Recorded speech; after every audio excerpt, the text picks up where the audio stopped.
તો હળવદમાં રેલવેના અંડરપાસમાં પાણી ભરાઈ ગયા છે। વરસાદી પાણી ભરાયા છે, જેના કારણે લોકોને અવરજવર કરવામાં મુશ્કેલી પડી રહી છે। રેલવેના નાળામાં પાણી ભરાતા વાહન ચાલકો અટવાયા છે। પ્રતાપગઢથી દેવળિયાને જોડતા નાળામાં પાણી ભરાઈ ગયા છે। રેલવે વિભાગે પાણીનો નિકાલ ન કરતા ભારે હાલાકી લોકો વેઠી રહ્યા છે।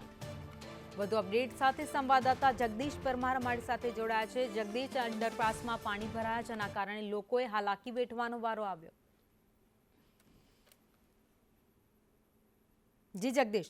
શહેરથી જે પ્રમાણે વરસાદ વરસી રહ્યો છે, લગભગ 3 ઇંચથી વધુ વરસાદ વરસી ચૂક્યો છે અને તેને લઈ ઠેર ઠેર પાણી ભરાવાના સમાચાર પણ સામે આવી રહ્યા છે। તે જ પ્રકારે હળવદ તાલુકાની વાત કરીએ તો હળવદ તાલુકાને દેવળિયાથી પ્રતાપગઢને જોડતો આ રોડ છે અને આ રોડ પર રેલવેનો ટ્રેક આવેલો છે અને રેલવે ટ્રેક નીચે અંડરપાસ બનાવેલો છે અને અંડરપાસમાં ભારે વરસાદના પગલે પાણી ભરાઈ ગયું છે અને તેને લઈ વાહન ચાલકો અટવાયા છે। જોકે આ પાણીનો યોગ્ય નિકાલ નહીં થયો હોવાથી સાથે બાજુના ખેતરોમાં પણ પાણી ભરાય છે, તેને લઈ ખેતી પાકોમાં પણ નુકસાન થવાની સંભાવના ઉઠી છે। ભાવિની, આભાર માહિતી માટે।